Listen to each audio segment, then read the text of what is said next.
मेरा नाम है मोहित और आपका स्वागत हमारे YouTube चैनल हिस्ट्री चैंपियन में। तो जैसा कि आप जानते हो, आपका जो पेपर होने वाला है एनवायरमेंट स्टडीज का, कौन सा पेपर होगा आपके सामने?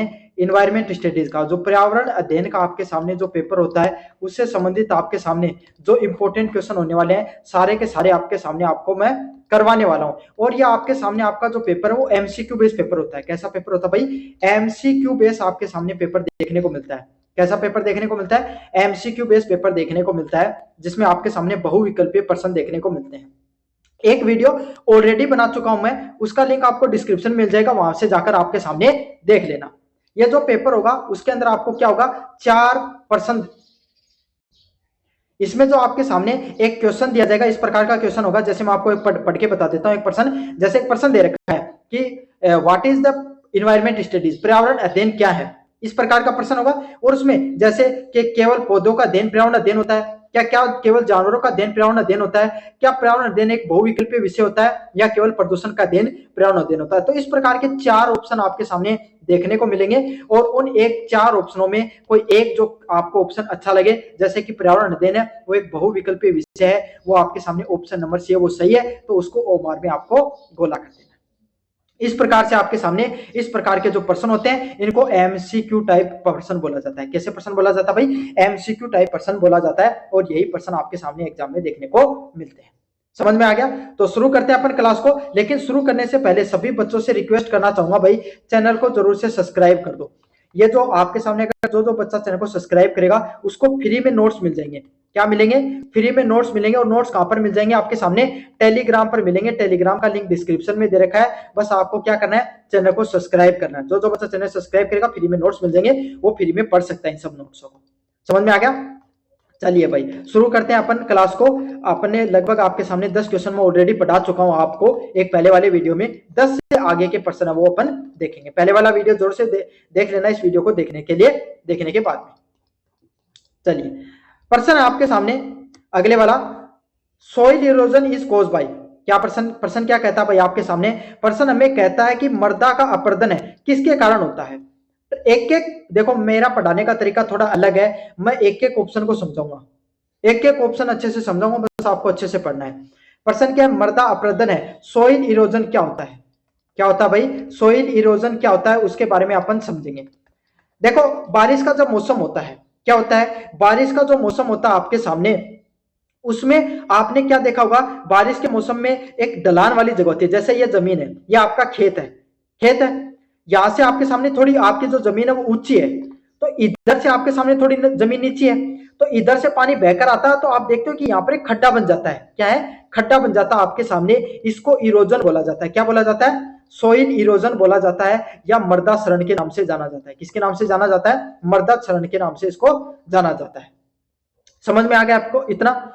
या फिर आपने काफी बार देखा होगा, जब अपन अब राजस्थान में रहते हैं अपन सभी, और जैसे गर्मियों का मौसम आता है और हवा चलती है तेज तेज, क्या चलती है? हवा तेज तेज चलती है, और जो मिट्टी होती है उसकी ऊपरी परत को उड़ाकर ले जाती है। क्या? मिट्टी की जो ऊपरी परत होती है उसको उड़ाकर चली जाती है, और आपके सामने जो आप क्या होता है, कहीं कहीं पर तो वो भुरभुरी मिट्टी, पतली पतली मिट्टी एक जगह इकट्ठी हो जाती है, कहीं कहीं पर मिट्टी की ऊपर वाली परत पूरी तरीके से झड़ जाती है।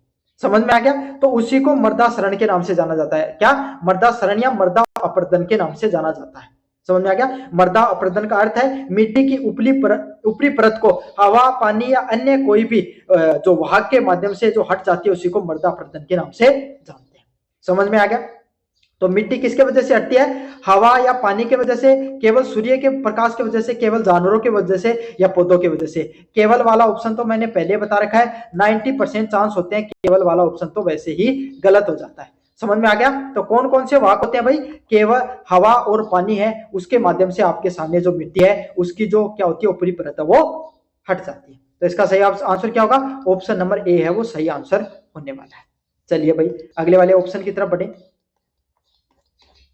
और इसका नुकसान है ना, देखो, खेत में आपके सामने जो सबसे ऊपरी परत होती है, अब खेत की मिट्टी की सबसे ऊपरी परत ही सबसे ज्यादा उपजाऊ, अगर आप सोचो वही हट जाएगी तो क्या हो जाएगा? कितना नुकसान हो जाता ना। तो वही वो बहुत ज्यादा नुकसान कर देता आपके सामने, मिट्टी की ऊपरी परत को हटाने की वजह से काफी खेत को काफी नुकसान पहुंचता है। चलिए, अगले वाले पॉइंट की तरफ अपन आगे बढ़ते हैं। क्या कहता है अगले वाला पॉइंट? निम्न में से कौन सा अनवीनीकरण ऊर्जा का संसाधन है? इनमें से कौन सा अनवीनीकरण ऊर्जा का, मतलब जितने भी जो संसाधन दे रखे ना, सौर ऊर्जा, पवन ऊर्जा, कोयला ऊर्जा, है ना, और जल ऊर्जा, भूतापीय ऊर्जा, जो अलग अलग प्रकार के ऊर्जा के संसाधनों के मैंने भाग दे रखे, उसमें से कौन सा अनवीनीकरण, किसका अनवीनीकरण का उदाहरण कौन सा है? अगले वाला प्रश्न आपके सामने, इनमें से कौन सा, निम्न में से कौन सा नवीनीकरण का संसाधन है? सौर ऊर्जा है, पवन ऊर्जा है, कोयला ऊर्जा है, या फिर आपके सामने जल ऊर्जा है? इनमें से कौन सा अनवीनीकरण का संसाधन है? मैंने पहले भी जब प्रश्न कराया था तब आपको बताया था, अनवीनीकरण ऊर्जा संसाधन वो संसाधन होते हैं जिन ऊर्जा संसाधनों को हम बार बार क्या कर सकते हैं, उपयोग कर सकते हैं। समझ में आ गया? वो नवीनीकरण। और अनवीनीकरण वाले कौन से होते हैं? जिनको एक बार उपयोग कर लिया तो हम बार बार उपयोग नहीं कर सकते, वो अनवीनीकरण होते हैं। और नवीनीकरण वाले वो होते हैं जिनको बार बार उपयोग किया जा सकता है। उन सब ऊर्जा संसाधनों को स्वच्छ ऊर्जा संसाधन, नवीनीकरण ऊर्जा संसाधनों के नाम से जाना जाता है।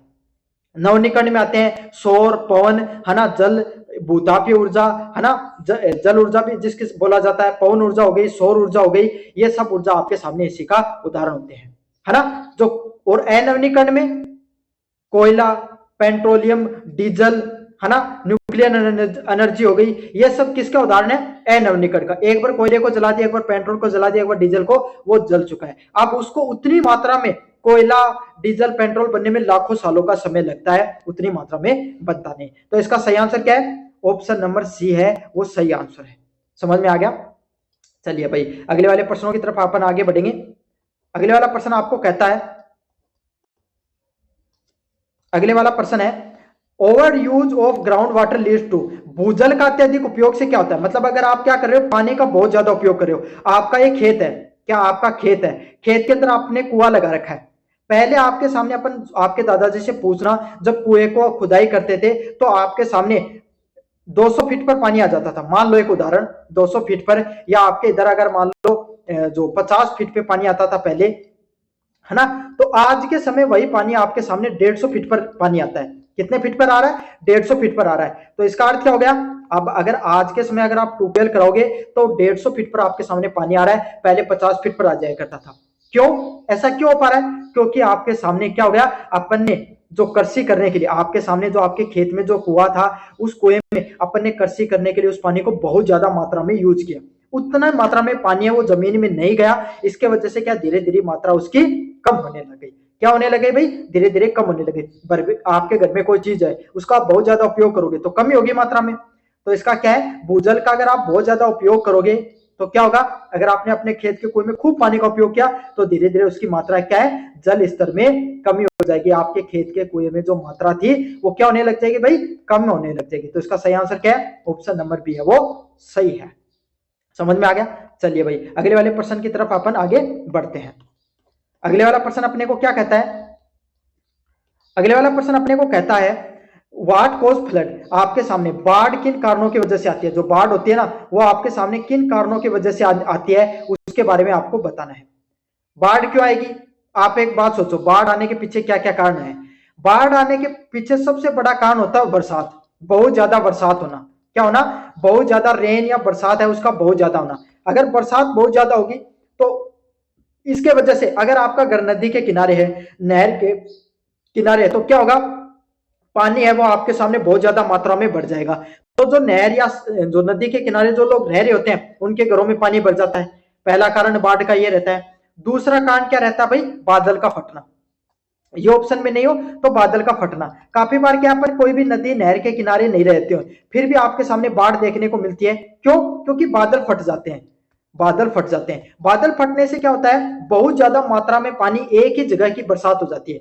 बहुत ज्यादा पानी की बरसात है वो एक ही जगह हो जाती है, इसके वजह से कोई निचला इलाका होता है वहां पर पानी भर जाता है। समझ में आ गया? तो यही है इसमें ऑप्शन। बाढ़ किस कारण होती है? अत्यधिक वर्षा के कारण, कम वर्षा के कारण, ठंडे मौसम के कारण, हवा के कारण।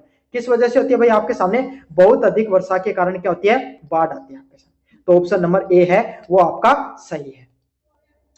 अगले वाले प्रश्नों की बात करें आपके सामने, सूखा क्यों आता है? व्हाट इज ड्रॉट, सूखा होता क्या है?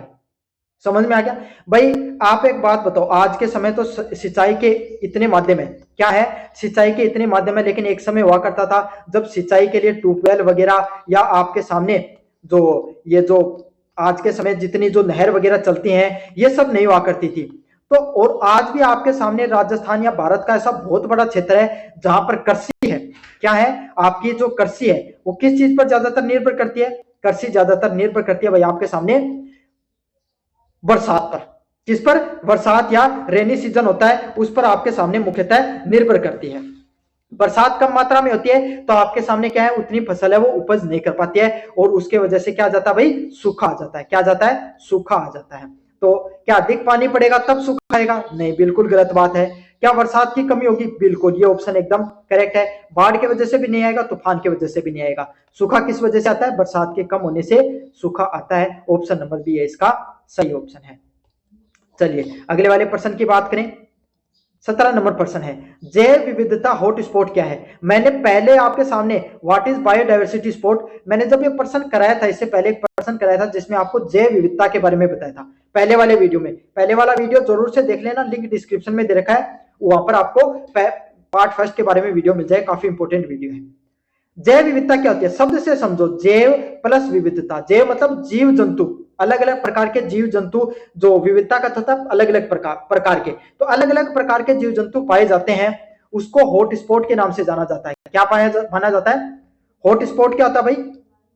अरे हॉटस्पॉट क्या होता है? अरे आपको वो हॉटस्पॉट नहीं पता तो इंटरनेट वाला हॉटस्पॉट तो पता है ना, जिसके पास नेट ज्यादा हो गया, आपके घर में किसी एक जिसने 5G का रिचार्ज करवा रखा है और आपके पास रिचार्ज नहीं है, आपका रिचार्ज हो गया खत्म, आपने अपने दोस्त से कहा हॉटस्पॉट दे मेरे को, तो उसके पास क्या था? इंटरनेट ज्यादा था ना, उसके पास क्या था? नेट था, इंटरनेट था, इसीलिए आपको इसीलिए उसने क्या दिया? हॉटस्पॉट दिया।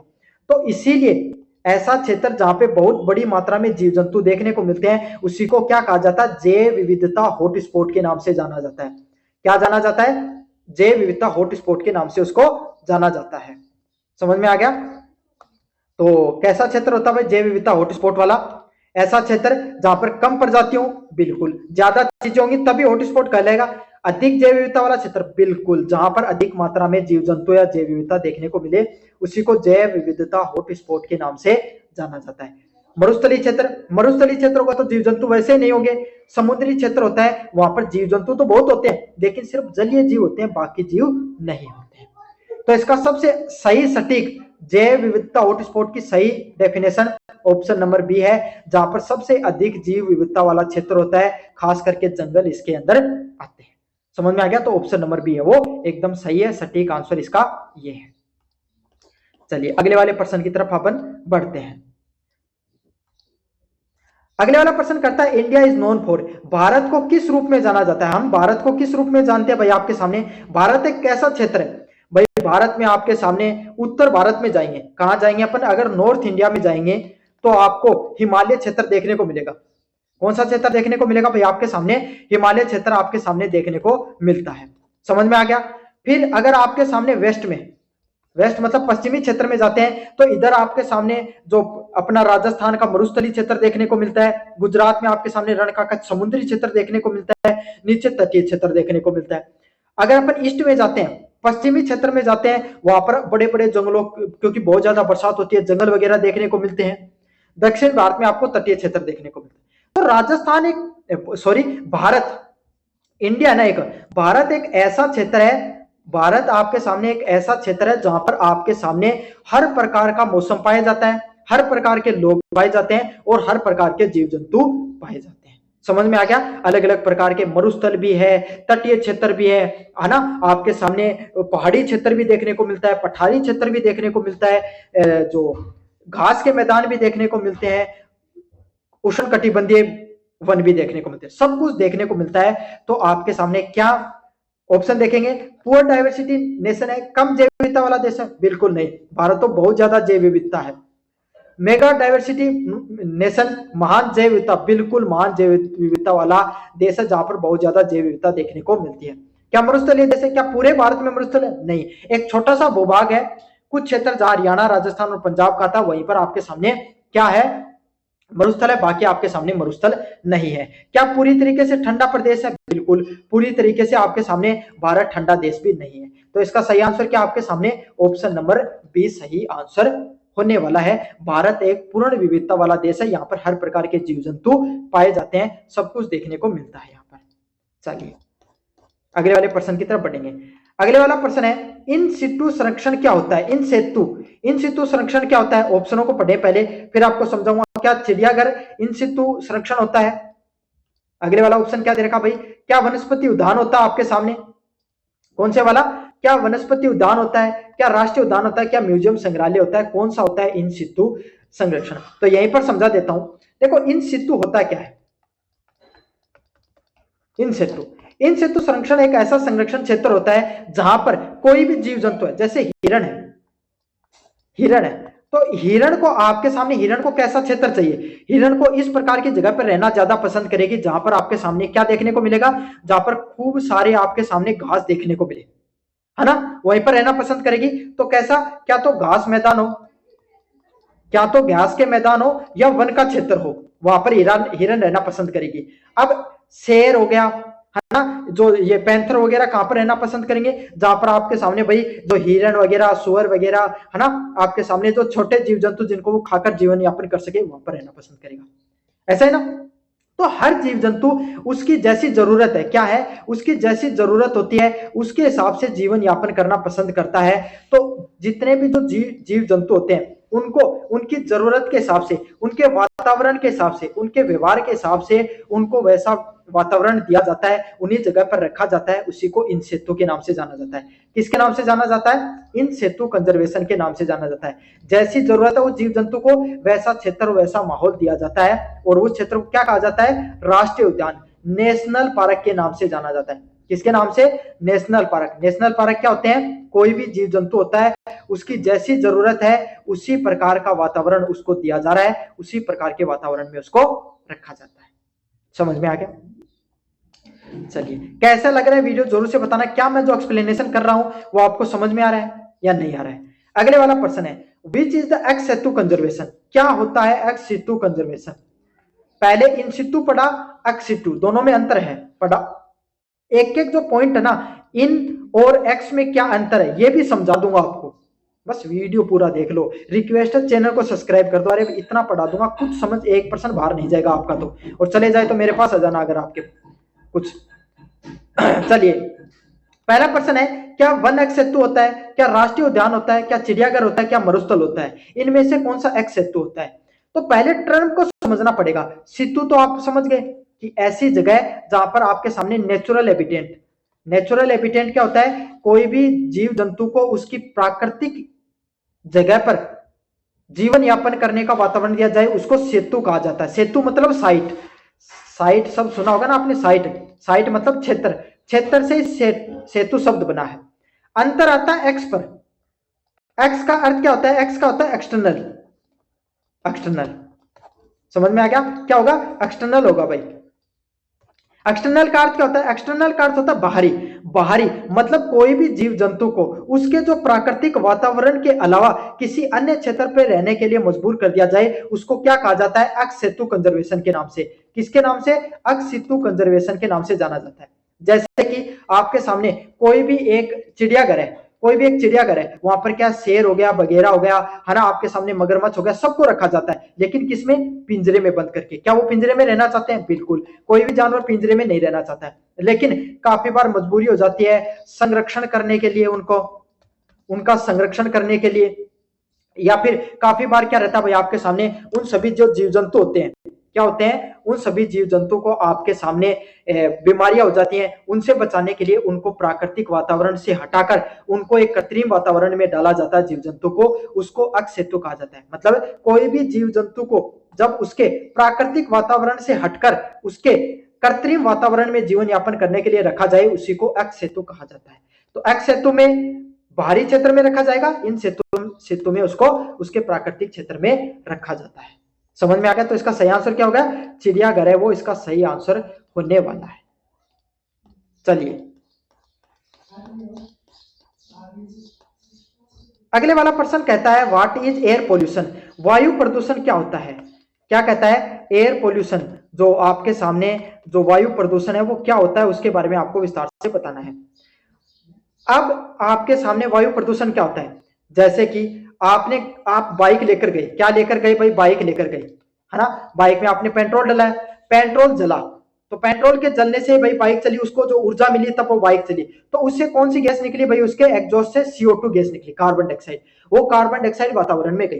कार्बन डाइऑक्साइड खतरनाक नहीं अपने वातावरण के लिए, अच्छी है, लेकिन उसका नुकसान क्या है, वो अधिक मात्रा में हो जाएगी ना तब प्रदूषण फैलाने का काम करती है। कोई भी चीज अगर सीमित मात्रा में तभी सही है, सीमित मात्रा से ज्यादा हो जाती है तो क्या हो जाती है, वो प्रदूषित करती है उसमें, है ना। तो क्या हो गया, आपके सामने CO2 हो गया, आपकी कोई फैक्ट्री है वहां से मीथेन गैस निकल रही है, क्या निकल रही है, मीथेन गैस निकल रही है, SO2 सल्फर डाइऑक्साइड निकल रही है, NO2 निकल रही है, नाइट्रोजन डाइऑक्साइड निकल रही है आपके सामने, CO निकल रही है, कार्बन मोनोऑक्साइड निकल रही है ना, CFC नीचे लिख देता हूं, CFC क्लोरोफ्लोरोकार्बन निकल रही है। तो ये कुछ वो गैसेज हैं जो क्या करती हैं, आपके सामने वातावरण को नुकसान पहुंचाने का काम करती हैं। और सिर्फ यही नहीं है, उसके अलावा भी मैं बता देता हूं, कंस्ट्रक्शन चल रहा है, आपने घर बना रहे हो, क्या कर रहे हो, घर बना रहे हो, या कोई भट्ठा है, कोई फैक्ट्री है, क्या है, फैक्ट्री है, वहां से क्या धूल उड़ रही है, क्या उड़ रही है, धूल उड़ रही है, यह भी वातावरण को नुकसान पहुंचाने का काम करती है।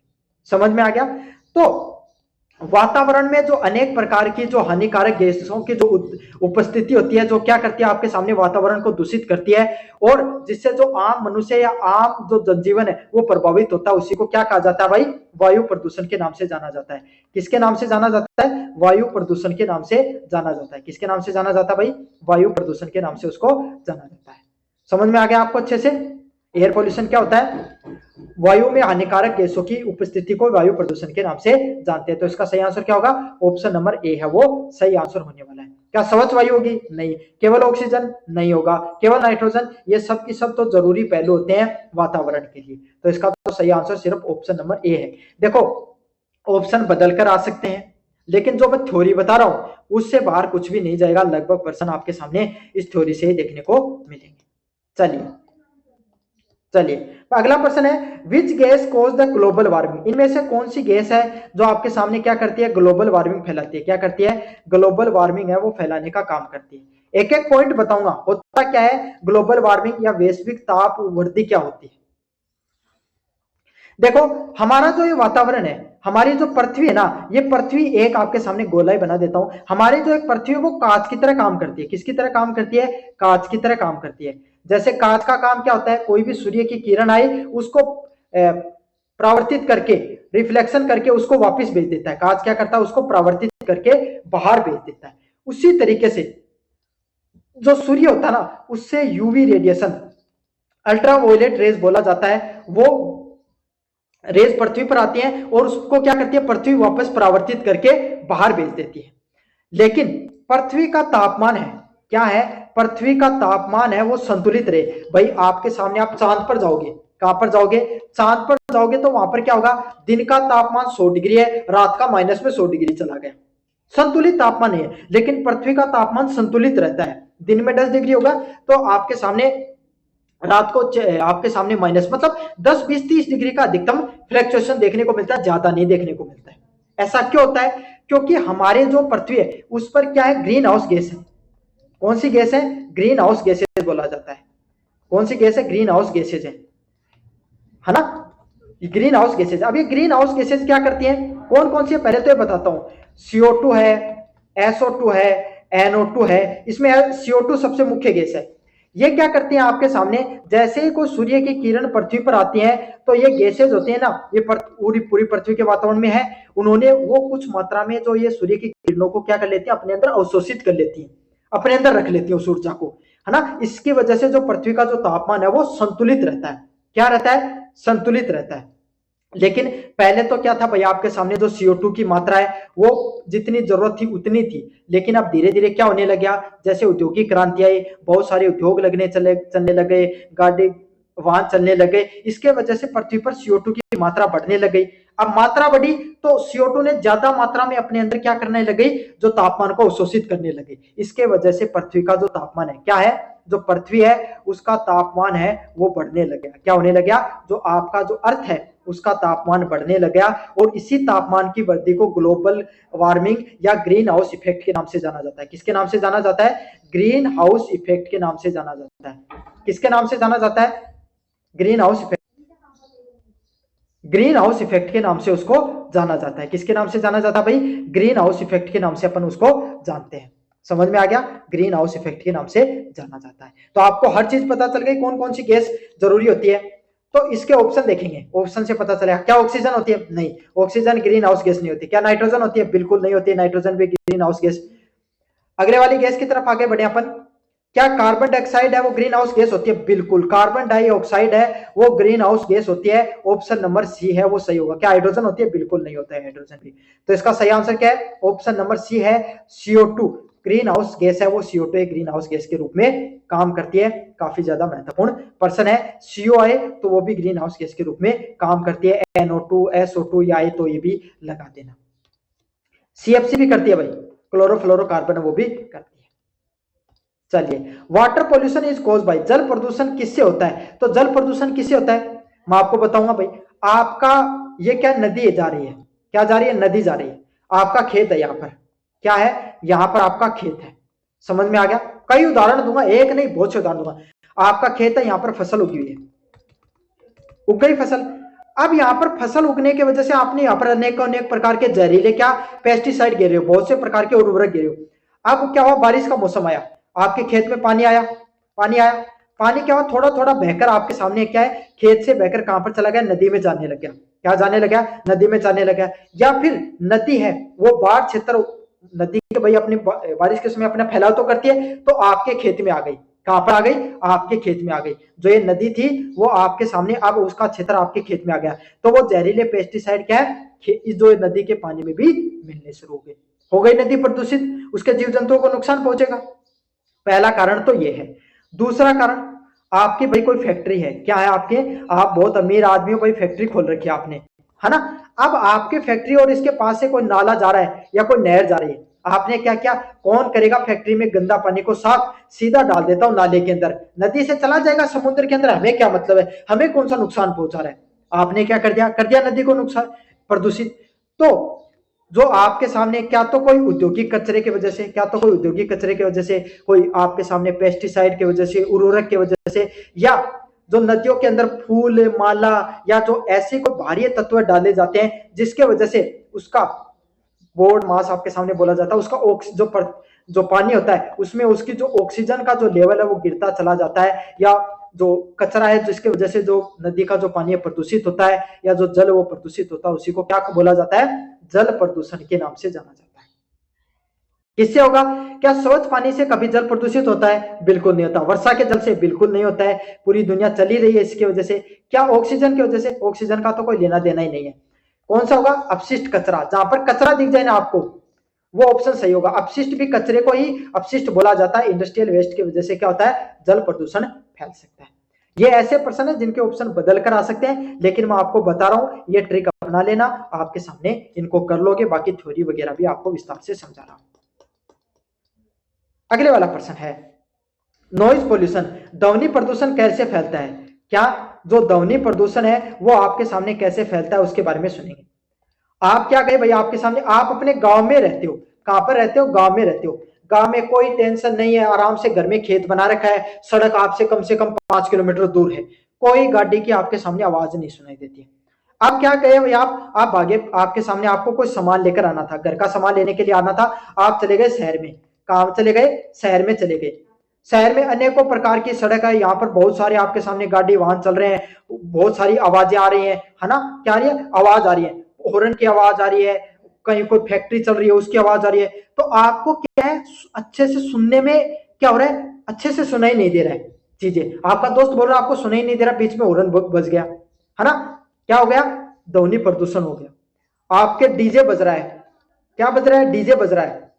या कोई बहुत ही इंडस्ट्री आपके पास में कोई उद्योग लगा, उसके वजह से बहुत ज्यादा तेज आवाज आ रही है, जिससे क्या वातावरण की जो प्राकृतिक आवाज है, चिड़िया बोल रही है नहीं सुनाई दे रही है, हवा चल रही है उसकी आवाज नहीं सुनाई दे रही है आपको, आपके जो और कोई कुछ चल रहा है वो नहीं सुनाई दे रहा है। तो वो ध्वनि, जिसके वजह से जो प्राकृतिक चीजें आपको नहीं सुनाई देती हैं, जिसके वजह से ध्वनि प्रदूषण कोज होता है, ध्वनि प्रदूषण फैलता है, उसी को क्या कहा जाता है? ध्वनि प्रदूषण के नाम से जाना जाता है। अब ध्वनि प्रदूषण की वजह से क्या होगा? क्या होगा? अरे भैया आपका दोस्त बोलेगा डीजे बज रहा, सुनेगा क्या? नहीं सुनेगा। तो क्या नुकसान हो जाएगा भाई? आपके सुनने की क्षमता कम हो जाएगी। कौन सी क्षमता कम हो जाएगी? आपके सुनने की क्षमता कम होती है। क्या दृष्टि? देखने का कोई लेना देना नहीं है, स्वाद का लेना देना नहीं है, गंध का भी कोई लेना देना नहीं है, सुनने की क्षमता है वो कम हो जाती है। तो ध्वनि प्रदूषण भी बता दिया आपको, कैसे फैलता है वो भी बता दिया, और इसका क्या नुकसान होता है वो भी बता दिया। तो इस प्रश्न का सही आंसर क्या होगा? ऑप्शन नंबर ए है वो सही आंसर होने वाला है। चलिए अगले वाले प्रश्नों की तरफ बढ़ते हैं। सॉलिड वेस्ट, ठोस अपशिष्ट क्या होते हैं? क्या होते हैं ठोस अपशिष्ट? क्या होता है सॉलिड वेस्ट? क्या होता है? अगले वाला प्रश्न है भाई, सॉलिड वेस्ट क्या होता है, उसके बारे में अपन विस्तार से देखेंगे। क्या होता है भाई जो सॉलिड वेस्ट होता है ना आपके सामने, वो क्या होता है उसके बारे में अपन विस्तार से देखेंगे। भाई आपका घर है, क्या है? ये आपका घर है। अब आप एक बात बताओ, आपके घर में ठोस कचरा क्या हो सकता है? आपका गोदाम है, आपका कचरा, जो कचरा जहां पर आप रखते हो वहां पर कोई प्लास्टिक की कुर्सी पड़ी होगी, कोई लोहे की चीजें पड़ी होंगी, वही सब चीजें भाई ठोस चीजें में आती हैं। तो वह वो कचरा आपके सामने, जिनको भाई आप रिसाइकल भी कर सकते हो, जो तरल नहीं होकर ठोस होता है, उसी को ठोस अपशिष्ट के नाम से जाना जाता है। प्लास्टिक हो गया, कागज हो गया। अगला ऑप्शन क्या है? ऑप्शन देखते हैं, कचरा हो गया, उपयुक्त सभी हो गया। तो देखो ठोस के अंदर सारी चीजें आती हैं, तरल को छोड़कर आपके सामने लगभग जो ठोस चीजें होती है ना, वो सभी चीजें ठोस कचरे में आएगी। ये तो एक बहुत बेसिक सी चीज है आपके सामने। तो इसका सही आंसर क्या हो गया? All of these. क्या हो गया?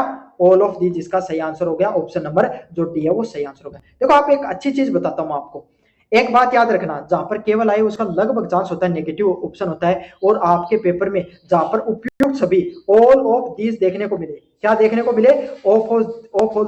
ऑल ऑफ दीज देखने को मिले, लगभग चांस होते हैं वो पर्सन सही होता है ऑप्शन। समझ में आ गया? तो ये ट्रिक है, ये आपके लगती है भाई, अच्छे से इसको एक बार समझ ले। चलिए अगले वाले प्रश्नों की तरफ अगर अपन आगे बढ़े, प्रश्न है भाई आपके सामने, व्हाट इज रिन्यूएबल एनर्जी? नवनीकरण ऊर्जा क्या होती है? नवनीकरण ऊर्जा क्या होती है भाई आपके सामने? ये मैंने करा दिया भाई, कोयला होता है, पेट्रोलियम होता है, सौर ऊर्जा होती है। क्या होती है आपके सामने? नवनीकरण ऊर्जा के उदाहरण मैंने क्या बताए थे, जिनको आप बार बार उपयोग कर सकते हो? तो सौर ऊर्जा है वो इसका उदाहरण होगी। तो ऑप्शन नंबर सी है वो इसका सही आंसर होने वाला है, नवनीकरण ऊर्जा का। समझ में आ गया? चलिए अगले वाले प्रश्न की तरफ अपन आगे बढ़ते हैं। प्रश्न नंबर 27 है, वो क्या कहता है? ओजोन परत, ओजोन परत है वो क्या, किसकी संरक्षण करती है? ओजोन परत के बारे में एक बार मैं बता देता हूं आपको। देखो मैंने आपको जो ग्रीन हाउस इफेक्ट वाला जो टॉपिक कराया था, जो प्रश्न कराया था, उसमें मैंने बताया था कि सूर्य के द्वारा यूवी रेडिएशन, यूवी किरणें हैं वो आपके सामने पृथ्वी पर आती हैं। कहां पर आती हैं? आपके सामने पृथ्वी पर आती हैं। समझ में आ गया? अब पृथ्वी पर अगर सीधी की सीधी अगर ये सब यूवी रेडिएशन आ जाए ना, तो ना तो कोई पेड़ पौधा बचे, ना कोई मनुष्य बचे। क्यों? बहुत खतरनाक होती है, हानिकारक किरणें होती हैं, है ना। इससे आपको कोई भी मनुष्य है ना, उसको कैंसर हो सकता है। क्या हो सकता है? क्या क्या नुकसान हो सकते हैं? उसको कैंसर हो सकता है, उसको आंखों की जो रेटिना होता है, उस जो रेटिना अपने आंखों में से दिखता है ना, वो जा सकता है ना। त्वचा का कैंसर हो सकता है। इतने खतरनाक खतरनाक आपके सामने इसके नुकसान होते हैं। लेकिन तो आप कहोगे सर हम तो सूर्य में रहते हैं, हमें क्यों नहीं हो रहा उसका नुकसान? क्योंकि इससे हमें ओजोन परत है। कौन सी परत है? ओजोन परत है वो हमें बचा लेती है। क्या कर लेती है? ओजोन परत है वो हमें बचा लेती है। ओजोन परत क्या होता है? ऑक्सीजन के 3 मॉलिक्यूल से मिलकर आपके सामने एक परत बनती है। बहुत हल्की परत होती है आपके सामने, है ना, जो क्या करती है आपके सामने, जो पैरा बैंगनी किरणें, जो यूवी रेडिएशन जो सूर्य के द्वारा आती है, उनको जो हानिकारक होती है ना, उनको अपने अंदर अवशोषित कर लेती है। क्या कर लेती है? अपने अंदर सोख लेती है। और जो अच्छी किरणें होती है ना, उनको सीधा पृथ्वी पर आने देती है। समझ में आ गया? इससे हमारे जो कैंसर वगैरह है उसको अपन बच जाते हैं। तो अब आपको कमेंट बॉक्स में 2 प्रश्नों के उत्तर देने हैं। एक तो ओजोन परत है वो कौन सी वायुमंडलीय परत में पाई जाती है? दूसरा, सबसे पहले ओजोन परत है उसमें छिद्र कहां से देखने को मिला था? समझ में आ गया? ये 2 प्रश्नों के उत्तर आपको बताने हैं। तो किससे सुरक्षा देती है भाई? यूवी रेडिएशन से हमें पैरा बैंगनी किरणों से देती है। क्या गर्मी से देती है? गर्मी से नहीं देती है, कुछ ना इनडायरेक्ट, लेकिन करेक्ट आंसर नहीं है। क्या वर्षा से देती है? क्या हवा से? ये तो बिल्कुल ही गलत ऑप्शन है। हीट वाला हो सकता है, लेकिन ये पूरी तरीके से सही नहीं है। पैरा बैंगनी इसका एकदम करेक्ट आंसर है। तो इसका सही आंसर क्या होगा? ऑप्शन नंबर ए है वो बिल्कुल सही आंसर होगा। और अगर आगे अगर ओजोन परत से संबंधित अगर और कोई प्रश्न पूछेगा तो वो भी पूछे ना पूछे, चलो मैं ही बता देता हूं। एक सीएफसी जो क्लोरोफ्लोरोकार्बन होती है ना, कहां पर डाली जाती है क्लोरोफ्लोरोकार्बन? ये आपके सामने जो आपका रेफ्रिजरेटर होता है, रेफ्रिजरेटर हो गया, उसके अंदर, और आपके साथ एसी होती है, उसको ठंडा करने के लिए आपके सामने पहले एक गैस डाली जाती है, सीएफसी। कौन सी? CFC, क्लोरोफ्लोरोकार्बन इसकी फुल फॉर्म थी।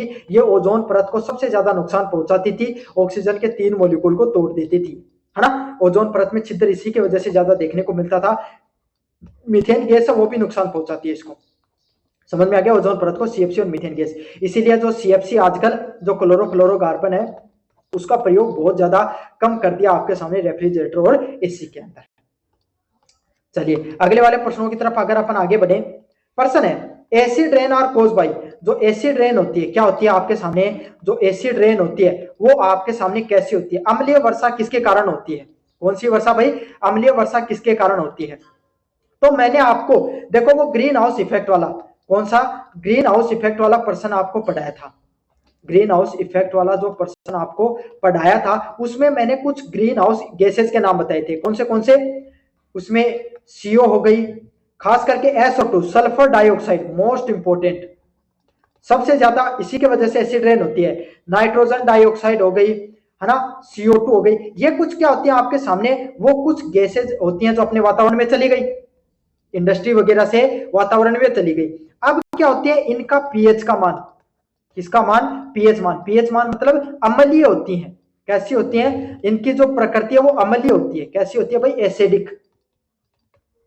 अरे नींबू कया को है कड़ू, भया कौन को क्यों है? टेस्ट हुआ है, एसिडिक नेचर की हुआ है, एसिडिक नेचर की होती है। और जब बरसात आती है क्या आती है आपके सामने? बारिश आती है, तो आपको पता है भाई वायुमंडल से होकर आएगी बरसात भी, तो ये गैसेज हैं वो आपके सामने उस पानी में मिल जाती है, घुल जाती है, जिसके वजह से जो बरसात का जो पानी है उसका पीएच मान बढ़ जाता है। क्या बढ़ जाता है? पानी का पीएच मान बढ़ जाता है। पीएच मान का अर्थ होता है कि वो कैसी हो गई? अम्लीय हो गई, एसिडिक हो गई। कैसे हो गई भाई? एसिडिक हो जाती है, अम्लीय हो जाती है। और जो बरसात जिसका आपके सामने पीएच मान ज्यादा हो, अम्लीय आपके सामने मात्रा ज्यादा हो, उसी को अम्ल वर्षा के नाम से जाना जाता है। कौन सी वर्षा के नाम से जाना जाता है भाई? अम्ल वर्षा के नाम से उसको जाना जाता है। समझ में आ गया? अच्छा प्रश्न है। ऐसा आपके सामने रेन, ऐसी बरसात जिसका पीएच मान ज्यादा हो आपके सामने, उसको अम्लीय वर्षा के नाम से जाना जाता है। अब इसमें क्या CO2 है? CO2 ग्रीन हाउस गैस है, लेकिन पूरी तरीके से एसिडिक रेन करने के पीछे या ग्रीन जो कारण नहीं होता है। सल्फर डाइऑक्साइड और NO2 ये सबसे बड़े कारण है। सबसे खतरनाक इसमें कौन सी है? SO2 और NO2। और अगर इसमें अगर ये दोनों दे रखे हो तो SO2 ज्यादा सही आंसर होगा। कौन सा सही आंसर होगा? SO2 ज्यादा सही आंसर होगा। सल्फर डाइऑक्साइड सबसे अधिक कारण होता है जिसके वजह से जो एसिड रेन है, अम्ल वर्षा है, वो होती है। तो इसका सही आंसर क्या होगा? ऑप्शन नंबर बी है वो सही आंसर होता है। अम्लीय वर्षा के पीछे कारण क्या होता है? सल्फर डाइऑक्साइड है, वो सही आंसर होता है। समझ में आ गया?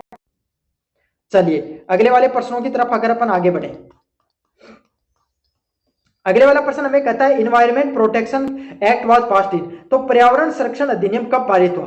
पर्यावरण संरक्षण अधिनियम कब पारित हुआ? ऑप्शनों की तरफ अगर अपन आगे बढ़े, पहला है 1986 में, 1972 में, 1991 में, 2000 में। देखो भोपाल गैस त्रासदी होती है जिसमें अंदर क्या होता है भाई आपके सामने, भोपाल के अंदर एक जो फैक्ट्री होती है, किसकी? उर्वरक की। एक उर्वरक की फैक्ट्री रहती है ना। वहां पे आपके सामने क्या होता है, जो उर्वरक को बनाने के लिए खतरनाक गैस होती है वो पर्यावरण में चली जाती है और बहुत से लोगों की मृत्यु हो जाती है। उसके बाद में भाई आपको पता है भारत का तो एक ही नियम है, जब तक लोगों की मृत्यु नहीं होती है तब तक सरकार चेतती नहीं है। उसके बाद में सरकार क्या हुई आपके सामने, थोड़ी जागरूक हुई और उन्होंने क्या किया? इन्वायरमेंट प्रोटेक्शन एक्ट, पर्यावरण को संरक्षित करने के लिए एक प्रकार का अधिनियम लागू किया गया। और कब लागू किया गया? 1986 में लागू किया गया। ये मोस्ट इंपोर्टेंट पर्सन है, कॉम्पिटिशन में भी पर्सन आता है भाई। कहां आता है? कंपटीशन में भी पर्सन आता है।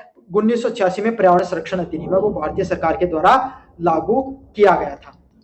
इंपॉर्टेंट पर्सन है। अगले वाले पर्सन की तरफ बढ़े, चिपको मूवमेंट। कौन सा मूवमेंट? चिपको मूवमेंट किससे संबंधित है? तो देखो चिपको मूवमेंट आपके सामने एक उत्तराखंड के अंदर आता है, जैसा कि इसका नाम है। क्या नाम है? चिपको। चिपको से आपके सामने क्या समझ में आ रहा है? चिपकना। क्या? चिपकना। तो क्या हुआ था उत्तराखंड के अंदर आपके सामने जो पेड़ हुआ करते हैं, पेड़ों को काटने के लिए आपके सामने क्या हुआ, सरकार ने कोई आपके सामने आदेश दे दिया था। तो वहां के लोग क्या हो गए थे आपके सामने भाई, वहां के लोग है ना उन पेड़ों के चिपक गए थे। क्या कर गए थे? उन सभी पेड़ों के आपके सामने चिपक गए थे भाई, सभी के सभी लोग, है ना। तो जो वहां के लोग हैं उन्होंने अपने वन को संरक्षित करने के लिए, वनों को बचाने के लिए वहां के जो पेड़ है उनको चिपक गए थे कि अगर हमें काटना पड़ेगा, अगर इस पेड़ को काटोगे तो इसी को चिपको आंदोलन के नाम से जाना जाता है। किसके नाम से जाना जाता है भाई? चिपको आंदोलन के नाम से जाना जाता है। और इसकी शुरुआत वन संरक्षण की वजह से हुई थी। किसके वजह से? वन संरक्षण की वजह से हुई थी। तो ऑप्शन नंबर ए है वो बिल्कुल सही होने वाला है। आ गया आपको समझ में? सही आंसर ऑप्शन नंबर ए होगा। चलिए अगले वाले प्रश्न की बात करते हैं। पहला प्रश्न है what is global warming? Global warming क्या होता है? मैंने पूरा का पूरा आपको बता दिया भाई ग्लोबल वार्मिंग क्या होता है, वैश्विक तापमान में वृद्धि क्या होती है। सीधा ऑप्शन पढ़ेंगे और सीधा उत्तर करेंगे। पूरा कॉन्सेप्ट तो आपको पढ़ा दिया मैंने। पहला होता है पृथ्वी के तापमान में वृद्धि, ग्लोबल वार्मिंग होती है पृथ्वी के तापमान में कमी, वर्षा या हवा के प्रभाव। नाम ही है वैश्विक तापमान वृद्धि, तो कहीं ना कहीं तापमान में वृद्धि की बात होगी। तो ऑप्शन नंबर ए है वो सही आंसर होगा। कौन सा? ऑप्शन नंबर ए होगा। क्यों होती है उसके पीछे आपको पूरा का पूरा मैंने रीजन है वो करवा दिया है। चलिए भाई अगले वाला प्रश्न है which gas is mainly responsible for global warming? वैश्विक ताप वृद्धि के पीछे मुख्य कारण कौन सी गैस होती है? वो कौन सी गैस होती है जिसके वजह से आपके सामने ग्रीन हाउस इफेक्ट है वो देखने को मिलता है? समझ में आ गया? Oxygen, nitrogen, carbon dioxide, helium. कोई इसमें ना तो ऑक्सीजन की वजह से फैलता है, ना नाइट्रोजन की वजह से फैलता है, ना हीलियम की वजह से फैलता है। किसकी वजह से फैलता है भाई? कार्बन डाइऑक्साइड की वजह से, CO2 की वजह से। देखो दो, थोड़ा सा अगर आप कंफ्यूज नहीं हो तो मैं आपको बता देता हूं। जहां पे ग्रीन हाउस इफेक्ट है ना, वैश्विक ताप वृद्धि आए, ग्लोबल वार्मिंग आए या ग्रीन हाउस इफेक्ट आए, तो वहां पर तो आपको CO2 टिक करके आना है। कौन सा ऑप्शन? CO2। और जहां पर एसिड रेन की बात हो, अम्लीय वर्षा की बात हो, एसिड रेन की बात हो, वहां पर आपको SO2 टिक करके आना है। समझ में आ गया? जहां पे ग्रीन हाउस इफेक्ट, वैश्विक ताप वृद्धि है ना, या आपके सामने उसका अगर देखने को मिले और वहां पर CO2 ऑप्शन में हो तो वो टिक करके आना है। और जहां पर अम्लीय वर्षा की बात करें तो वहां पर सल्फर डाइऑक्साइड SO2 की बात हो उसको टिक करके आना है। दोनों में अंतर समझ में आ गया? ये ऑप्शन आपको सही है, ये दोनों ऑप्शन आपको टिक करके आने हैं। चलिए अगले वाला प्रश्न है ओजोन परत डिप्लेशन क्या है? ओजोन परत का क्षरण क्या होता है? क्या प्रश्न है? ओजोन जो आपके सामने ओजोन जो लेयर होती है उसमें डिप्लेशन होता है उसको क्या कहा जाता है? ओजोन परत में जो क्षय होता है वो क्या होती है, किसके वजह से होती है भाई? तो मैंने देखो पहले प्रश्न करा रखा ना आपको, अरे पता है मुझे अगला प्रश्न आएगा कौन सा। क्या CO2 की वजह से होती है? CO2 की वजह से तो ग्रीन हाउस इफेक्ट होता है, वैश्विक ताप वृद्धि होती है। क्लोरोफ्लोरोकार्बन की वजह से होता है। क्या होता है? क्लोरोफ्लोरोकार्बन की वजह से ओजोन लेयर, कौन सी लेयर? जो ओजोन जो परत है जो अपने को यूवी रेडिएशन से बचाती है उसका डिप्लेशन क्षरण होता है। ऑक्सीजन से तो कुछ नहीं होता, नाइट्रोजन, ये तो दोनों के दोनों एक बार, जो ऑक्सीजन है ना ये तो जो अपने ह्यूमन बींग है, मनुष्य है ना, जो मनुष्य उसके लिए सबसे उपयोगी है। जो आपकी ऑक्सीजन तो मनुष्य के लिए सबसे ज्यादा उपयोगी हो रहती है, और नाइट्रोजन जो पेड़ पौधे होते हैं उनके लिए उपयोगी रहती है। बाकी CO2 से ग्रीन हाउस इफेक्ट, क्लोरोफ्लोरोकार्बन से ओजोन लेयर डिप्लेशन, और SO2 से एसिड रेन होती है। समझ में आ गया तीनों प्रश्न? अच्छे से कर लेना। ऐसे एक एक करके प्रश्नों को अच्छे से समझते हो तभी आपके सामने थ्योरी, अगर देखो पढ़ाने वाले बहुत से लोग हैं, बहुत से लोग आपको प्रश्न कराएंगे, लेकिन ऐसा कोई नहीं पढ़ाएगा एक एक ऑप्शन को पूरी तरीके से। जैसा मैं डिस्क्राइब करता हूं, which act control the water pollution?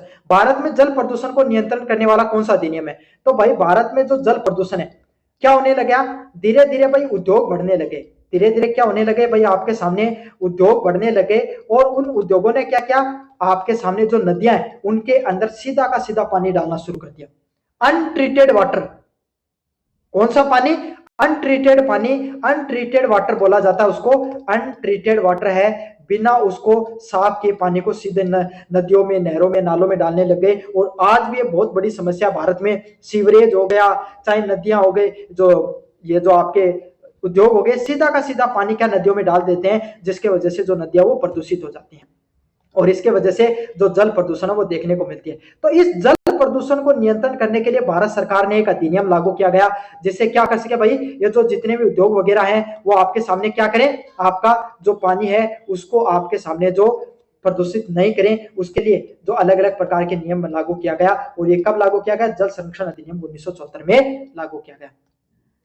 जो वो संरक्षण है, पर्यावरण संरक्षण अधिनियम 1986, जल संरक्षण अधिनियम 1974। समझ में आ गया। कंपटीशन में दोनों इंपॉर्टेंट है, प्रश्न आता है। पर्यावरण अध्ययन से संबंधित कंपटीशन में भी प्रश्न आते हैं भाई। क्योटो प्रोटोकॉल किससे संबंधित है? कौन सा प्रोटोकॉल? Kyoto protocol. कौन सा प्रोटोकॉल भाई? क्योटो प्रोटोकॉल है, वो आपके सामने किससे संबंधित होता है? क्योटो प्रोटोकॉल किससे संबंधित है भाई? ऑप्शन देखो, पहला ऑप्शन है इसमें आपके सामने जलवायु परिवर्तन से संबंधित है, जल प्रदूषण से संबंधित है, मृदा प्रदूषण से संबंधित है, वन संरक्षण से संबंधित है। तो क्योटो प्रोटोकॉल है वो जलवायु, जो आपके सामने जो हमारी जलवायु है, जो वातावरण है, उसमें जो बदलाव देखने को मिल रहा है। पहले जो बरसात आपके सामने एक महीने, जो आपके सामने पहले, सॉरी बरसात का नाम दे दिया, पहले जो बरसात आपके सामने फिक्स 2-3 महीने हुआ करती थी, वो अब मार्च में भी हो रही है, फरवरी में भी हो रही है, हर कभी वक्त हो रही है। गर्मी 5-5, 6-6 महीने चल रही है। जब समर सीजन आता है, कौन सा सीजन आता है? गर्मियों का मौसम आता है। कौन सा सीजन आता है भाई? समर सीजन आता है, गर्मियों का सीजन आता है, तो बहुत ज्यादा गर्मी पड़ती है। क्या होती है? बहुत ज्यादा गर्मी पड़ती है। और जब विंटर सीजन आता है, सर्दियों का सीजन आता है, तो आपके सामने क्या, तो वो धीरे धीरे छोटा होने लगा है या ना के बराबर हो गया है। तो यही जो आपके सामने जो धीरे धीरे जलवायु में जो परिवर्तन देखने को मिल रहा है, उसको क्योटो प्रोटोकॉल के नाम से जाना जाता है। कहीं पर बाढ़ आ रही है, कहीं पर भूकंप आ रहे हैं, कहीं पर आपके सामने जो अकाल आ रहे हैं, उसी को क्योटो प्रोटोकॉल की वजह से जाना जाता है। और ये किससे संबंधित है? जलवायु परिवर्तन से संबंधित है। कब लागू किया गया, ये आपके सामने आपको कमेंट बॉक्स में बता देना है। चलिए, ये इंपॉर्टेंट प्रश्न है, एग्जाम में आते हैं। मॉनिट्रियल प्रोटोकॉल किससे संबंधित है? तो मॉनिट्रियल प्रोटोकॉल किससे संबंधित है भैया? एक एक ऑप्शन को देखें। ओजोन परत के संरक्षण से संबंधित, जलवायु परिवर्तन से संबंधित, जल प्रदूषण से संबंधित, मृदा प्रदूषण से संबंधित। ये एक एक ना प्रोटोकॉल पर्सन कंपटीशन में भी आते हैं, तो अच्छे से याद कर लेना भाई। आपके सामने जो मेट्रोयल जो आपके सामने जो प्रोटोकॉल है, वो ओजोन परत से संबंधित है। कौन सी परत से संबंधित है? ओजोन लेयर डिप्लेशन से संबंधित है। किससे संबंधित है? ओजोन लेयर को प्रोटेक्शन देने से संबंधित है भाई। समझ में आ गया? ओजोन लेयर को प्रोटेक्शन देने से संबंधित है। समझ में आ गया? चलिए, अगले वाले प्रश्नों की तरफ बढ़ते हैं। डिजास्टर मैनेजमेंट इंडिकेट्स, प्रश्न है आपदा प्रबंधन क्या होता है? शब्द को समझो। सबसे पहले शब्द आपदा। आपदा क्या होती है? कोई भी प्राकृतिक घटना, प्राकृतिक या क्या कृत्रिम घटना, जिसके वजह से जो आम जनजीवन वो प्रभावित होता है। क्या होता है? आम जनजीवन वो प्रभावित होता है। जैसे कोरोना आ गया था, क्या आ गया था भाई? कोरोना आ गया था। इसके वजह से क्या हो गया था भाई? आपके सामने पूरी दुनिया है, वो आपके सामने उसकी अर्थव्यवस्थाएं ठप हो गई थी। या कहीं पर बाढ़ आ गई, क्या आ गई? कहीं पर बाढ़ आ गई, कहीं पर भूकंप आ गया, है ना? कहीं पर आपके सामने आग लग गई, कहीं पर आपके सामने अलग अलग प्रकार की कोई चक्रवात आ गया। क्या आ गया? चक्रवात आ गया। तो इस प्रकार के आपके सामने जो अलग अलग प्रकार की जो प्राकृतिक घटनाएं हैं या कृत्रिम घटनाएं हैं, कोई न्यूक्लियर, कोई डिजास्टर हो गया, इस प्रकार की जो चीजें होती हैं, प्राकृतिक या कृत्रिम घटनाएं होती हैं, जिससे आम जनजीवन अस्त व्यस्त होता है, उसको आपदा के नाम से जाना जाता है। किसके नाम से जाना जाता है? आपदा के नाम से जाना जाता है। अब अगले वाला पॉइंट है प्रबंधन। प्रबंधन क्या होता है? प्रबंधन का अर्थ है कि आपदा तो आ गई, प्राकृतिक घटना तो किसके हाथ में भाई? चक्रवात को रोकना अपना काम नहीं है, लेकिन उससे कम लोगों को नुकसान हो। क्या हो? कम से कम लोगों को नुकसान हो, उसके लिए जो अलग अलग प्रकार के प्रयास किए जाते हैं, उसको प्रबंधन के नाम से, आपदा प्रबंधन के नाम से जाना जाता है। तो ये पॉइंट आपको समझ में आ गया, आपदा प्रबंधन क्या होता है? आपदा से बचने के लिए जो अलग अलग प्रकार के प्रबंधन किए जाते हैं, उसको आपदा प्रबंधन के नाम से जाना जाता है। अब एक एक ऑप्शन से समझाऊंगा कि आपदा प्रबंधन में क्या क्या शामिल होता है और कौन सी आपदा में कैसे प्रबंधन किया जाता है। बाढ़ आएगी तो क्या आपदा प्रबंधन किया जाएगा? निचले इलाकों से लोगों को निकालकर ऊंचे इलाकों में भेजा जाएगा, या फिर घरों को इस प्रकार से बनाया जाए कि लोगों के घर हैं उसके नदियों से दूर हो थोड़े, है ना? निचले वाले इलाकों से झुग्गी झोपड़ियों को हटाया जाए, ताकि बाढ़ के समय जो लोगों का जनजीवन है वो व्यस्त नहीं हो। या जो प्राकृतिक आपके सामने स्थान है नदियों का निकलने का, वहां पर कोई भी प्रकार के भू आवास नहीं बनाए जाए, ताकि आपके सामने जो बाढ़ है वो आपके सामने आए तो लोगों को नुकसान नहीं पहुंचे। अगले वाला है भूकंप। भूकंप को आपके सामने, भूकंप से बचने के लिए क्या है? जो अब आप आपका जो मकान बनाओ या कोई भी घर बनाओ आपके सामने, या कोई भी इंफ्रास्ट्रक्चर बनाओ, तो उसको भूकंप रोधी बनाओ। क्या बनाओ? उसको भूकंप रोधी बनाओ। इतना मजबूत बनाओ कि वो आपके सामने जो भूकंप आए तो बिल्कुल भी जर्जर नहीं हो। अगर यहाँ भूकंप आ जाए तो आपके सामने तुरंत भाई जो एनडीआरएफ की टीम वगैरह वहां पर पहुंचे और लोगों को निकाले। चक्रवात आता है तो मौसम विज्ञान है वो पहले लोगों को बताए, जागरूक करे भाई आपके सामने चक्रवात के बारे में। कि चक्रवात आने वाला है, निचले इलाकों से निकल जाओ, लोगों को वहां से निकालकर दूसरी जगह पर सुरक्षित जगह पर निकाल लेना। तो ये तीनों के तीनों बाढ़, भूकंप और चक्रवात, है ना, जो जंगल में आग लगना हो गया, कोई फैक्ट्री में आग लगना हो गया, ये सब की सब आपदा आती हैं और इनसे बचाने के लिए आपके सामने जो प्रयास किए जाते हैं उसको आपदा प्रबंधन के नाम से जाना जाता है। तो इसका ऑप्शन क्या होगा, सही आंसर। क्योंकि प्रश्न क्या कह रहा है, आपदा प्रबंधन में कौन कौन सी चीजें होती है, बाढ़ हो सकती है, भूकंप हो सकती है या चक्रवात आ सकता है। समझ में आ गया आपको अच्छे से। चलिए भाई अगले वाले प्रश्न की तरफ अपन आगे बढ़ते हैं। प्रश्न है, चिपको आंदोलन किससे संबंधित है? कौन सा आंदोलन? जो चिपको आंदोलन है, कौन सा आंदोलन है? जो चिपको आंदोलन है वो आपके सामने किससे संबंधित है? जो चिपको आंदोलन है वो आपके सामने किससे संबंधित है? उत्तराखंड से, राजस्थान, दिल्ली या फिर आपके सामने पंजाब? किससे संबंधित है भाई आपके सामने? मैंने पहले बताया था उत्तराखंड के लोगों ने अपने वनों को बचाने के लिए क्या कर लिए थे, जो वनों के चिपक गए थे, उत्तराखंड से संबंधित है ये वाला आंदोलन।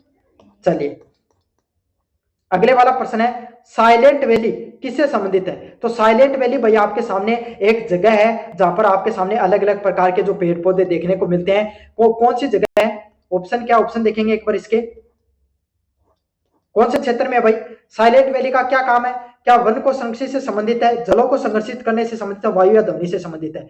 तो ये भाई मैंने आपको पहले बताया, वनों को संरक्षित करने के लिए, जहाँ पे अलग अलग प्रकार के पेड़ पौधे जीव जंतु रहते हैं, वनों को बचाने के लिए साइलेंट वैली। कहां पर है बताना आपको, काफी ज्यादा इंपॉर्टेंट है। साइलेंट वैली मूवमेंट भी काफी ज्यादा प्रसिद्ध रहा है, कॉम्पिटिशन में प्रश्न आता है भाई, ये इंपॉर्टेंट प्रश्न है। ये जो प्रश्न पढ़ा रहा हूँ सारे सारे कॉम्पिटिशन में भी आते हैं और आपके एग्जाम में तो आएंगे ही आएंगे।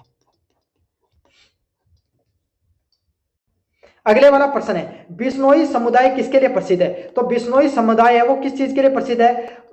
वाइल्ड लाइफ, वन्य जीव संरक्षण के लिए, उद्योगों के लिए, व्यापार के लिए, कृषि के लिए, है ना, किसके लिए प्रसिद्ध है? तो आपको पता है भाई बिश्नोई समाज है वो खेजड़ी को नहीं काटता है, हिरण को बचाता है, बचाता है ना, उनके कुछ आपके सामने प्रकृति या खुद के समुदाय को, आपके जो राजस्थान है, राजस्थान आपके सामने भाई यहाँ पर प्राकृतिक संपदा बहुत कम है। क्या है? प्राकृतिक जो संपदा है ना वो बहुत ज्यादा कम है, इसीलिए यहाँ के लोगों का एक समुदाय है बिश्नोई समाज, वो क्या करता है भाई, जो हिरण को नहीं मारता है, मारते हैं, खेजड़ली को मारना पाप है, तो धर्म के माध्यम से आपके सामने कुछ नियम बनाए गए जिससे यह वन्य जीव को संरक्षित करते हैं।